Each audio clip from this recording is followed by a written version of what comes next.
Hello नमस्कार Bengal channel में आपका स्वागत। हम आपको बहुत ही महत्वपूर्ण जानकारी देने वाले हैं अतिथि शिक्षकों के नियमितीकरण को लेकर। जीतू पटवारी हैं, कांग्रेस के मंत्री हैं, शिक्षा मंत्री रहे। इनने बोला है कि पार्टी अतिथि शिक्षकों के समर्थन में है और अतिथि शिक्षकों का साथ देना चाहती और उनका नियमितीकरण करवाना चाहती है। बीजेपी में शिवराज सिंह चौहान जी ने भी स्पष्ट कहा है कि अतिथि शिक्षकों की मांग को पूरा किया जाएगा और ज्योतिराव सिंधिया जी ने भी बोला है कि अतिथि शिक्षकों की जो भी मांग है उस पर विचार चल रहा है, उसको भी पूरा किया जाएगा। ठीक है, तीनों मंत्रियों ने अतिथि शिक्षकों को समर्थन दिया है और तीनों मंत्रियों ने बोला है कि अतिथि शिक्षकों का नियमितीकरण जरूर किया जाएगा।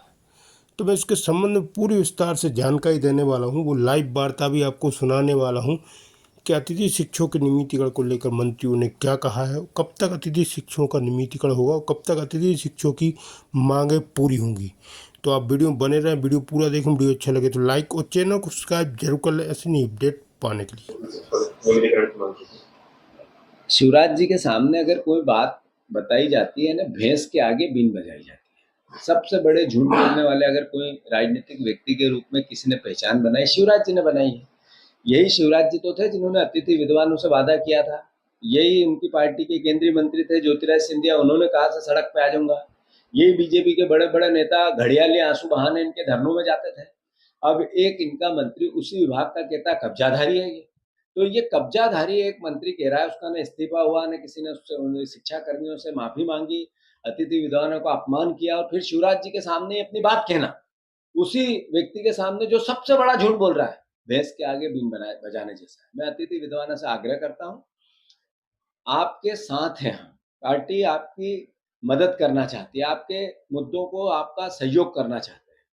भारतीय जनता पार्टी को आप वोट भी दिलवाते हो, वोट भी देते हो और उनकी सरकार भी बनाते हो और फिर अपमानित भी होते हो।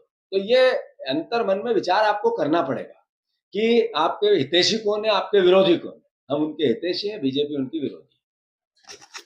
पहुंच गए और शिवराज सिंह चौहान से पूछने लगे कि मामा जी आपके वायदे का क्या हुआ? आपने कहा था हमें नियमित करने के लिए, हमें नियमित कर दीजिए। आज हम आपसे जवाब लेकर ही जाएंगे, हाँ या ना में बता दीजिए आप करवा सकते हैं फिर नहीं करवा सकते हैं। कम से कम जैसा छत्तीसगढ़ में हुआ है वैसा ही करवा दीजिए।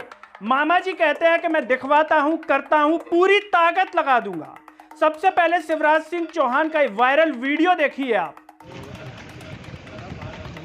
अभी बाहर कर दिया मामा जी, बहुत से बाहर, मतलब बहुत सारे लोग बाहर हो गए जी। और आपके मंत्री जी के बयान आपने सुना होगा, सर्वविदित है। ऐसा हमारे लिए बहुत आघात पहुंचाएगा। आपके द्वारा घोषणा बहुत उम्मीद थी और ये मैं अपनी घोषणा पूरी करनी, अभी भी उम्मीद है आपसे ही मैं बात करता हूँ। हम आपसे ही आसान लास्ट क्वेश्चन रहेगा और वो अगर पूरा कर सकते हो तो आप आज हमें हाँ या जवाब जो भी आपको लगे सर, या तो हमारे छत्तीसगढ़ तरह आदेश करवा दीजिए पद स्थायित्व में, तो हम आपके आभारी रहेंगे। आपके मंत्री जी ऐसा जवाब देते हैं, मनोबल टूट गया है आपसे। मैं बात करता हूँ। आपने शिवराज सिंह चौहान का वायरल वीडियो बहुत अच्छे से देख लिया। देखने के बाद आपका मन कह रहा होगा कि कैसी ताकत लगाएंगे शिवराज सिंह चौहान? क्या कमजोर हो गए शिवराज सिंह चौहान? जो वादा किया था उस समय अब तक पूरा नहीं कर पाए। जिन्होंने उनका वायदा नहीं सुना, देखा नहीं, वो भी देख लीजिए।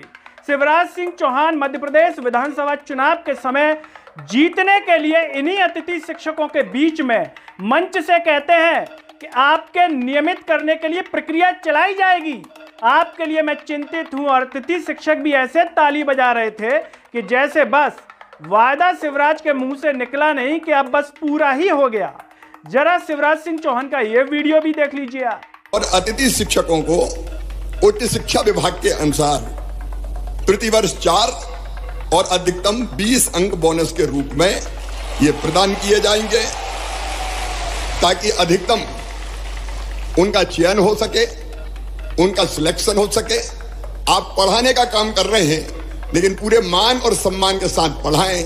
एक मैं ये भी तय कर दूंगा कि जैसे नियमित पढ़ाने वालों को वेतन मिलता है, अब चूंकि वेतन तय हो गया है, मानदेय तय हो गया है, इसलिए निश्चित महीने की 1 तारीख, 1 या 2, 3, 4 जो भी होती है, उसमें सबको मानदेय मिल जाए। भटकना ना पड़े, परेशान ना होना पड़े, ताकि इनके घर की गाड़ी भी चल सके, परिवार को भी ये ढंग से देखने का काम कर सके और एक मैं गुरुजियों की तरह एक योजना बनाऊंगा कि जिसमें पात्रता परीक्षा लेके भी हम अतिथि शिक्षकों को नियमित करने की दिशा में आगे बढ़ सकें। जब गुरुजी के लिए किया है तो उनके लिए भी हम सोच सकते हैं। केवल जो आरटीए के अंदर आपको पता है शिक्षा का जो कानून है आरटीई, उसके अंतर्गत डीएड बीएड वाली जो बाध्यताएं हैं वो हम रिलैक्स नहीं कर सकते क्योंकि वो केंद्रीय कानून है। लेकिन उसको छोड़ के मेरी इच्छा है कि तुम सब नियमित हो जाओ, ढंग से पढ़ाओ, बच्चों को भी ठीक से पढ़ाओ। जब बात अतिथि शिक्षकों की आती है तो ज्योतिरादित्य सिंधिया को कैसे भूल सकते हैं। ज्योतिरादित्य सिंधिया वही है जो कांग्रेस की सरकार में कहते थे कि खुद को अकेला मत समझना, अगर परेशान हुए तो खुद सिंधिया भी आपके साथ सड़कों पर उतरेगा। ये अतिथि शिक्षकों के लिए सिंधिया बोला करते थे। लेकिन जब से भाजपा का दामन थाम लिया, सड़क पता नहीं कहां चली गई। शायद सड़क बह गई होगी बरसात में, वैसे भी बह ही रही है। ज्योतिरादित्य सिंधिया वैसे तो बहुत बड़े महाराज हैं, लेकिन यहाँ पर कमतर लगते हैं, कमजोर लगते हैं। जो अब तक अतिथि शिक्षक परेशान है, वरना महाराजा को तो जलवा हुआ करता था जो प्रजा को सुखी रखते थे। लेकिन मध्य प्रदेश में अतिथि शिक्षक रूपी प्रजा परेशान है। ना इनको कोई भविष्य नजर आ रहा है और ना ही इनको कुछ आगे दिखाई दे रहा है कि करें तो करें क्या, जाएं तो जाएं कहां। यही नहीं, ज्योतिरादित्य सिंधिया से बाकायदा वो मिले भी ग्वालियर में, उन्हें बताया भी कि हमारी ये समस्या है। आपके मंत्री जी राव उदय प्रताप सिंह कह रहे हैं कि अतिथि तो मेहमान होते हैं, क्या कब्जा करोगे क्या। तो ज्योतिरादित्य सिंधिया ऐसे रिएक्ट करते हैं जैसे पता ही नहीं हो, वादा मालूम ही नहीं हो। क्या घर पे कब्जा करोगे क्या। करीबन हम लोगों को 16-17 वर्ष हो गए जिसकी मैं सेवा देते हैं। वो हमको मेहमान कह रहे हैं, आप भी कर सकते हो। तो हमारी सिर्फ बात एक ही बात है, हमारी एक ही मांग है कि विभागीय परीक्षा। आपकी क्या मांग है। विभागीय पात्रता परीक्षा लेकर और कुछ नहीं, अनुरोध किया बस हमारी एक ही मांग है। और जब चुनाव आते हैं तब वादा इनको सब याद रहता है कि क्या करना है, और जैसे ही चुनाव जीत जाते हैं तो उनकी मेमोरी लॉस हो जाती है। ऐसा लगता है कि ध्यान ही नहीं है। इतने सारे काम हैं, इतनी जनसेवा में लगे हुए हैं कि अतिथि शिक्षकों का पता ही नहीं है। जब बताएंगे तभी पता चलेगा। तो इसे क्या कहा जाए, नाटक नौटंकी ना कहा जाए क्या। अगर वादा किया है तो निभाइए, अगर वादा नहीं किया होता तो बात समझ में आती। शिवराज सिंह चौहान ने कहा था कि हम अतिथि शिक्षकों को सम्मान देंगे। ये कैसा सम्मान है जो अतिथि शिक्षकों को अब तक प्राप्त ही नहीं हो पा रहा है। शिवराज सिंह चौहान ने अपने वादे में एक ऐसा लड्डू दे दिया अतिथि शिक्षकों के, जो शायद खाने में तो मीठा हो सकता है लेकिन पेट में जाकर के कड़वा हो जाता है। लेकिन अतिथि शिक्षकों ने जो तरीका अपनाया है कि मंत्री जी को पकड़ लिया बीच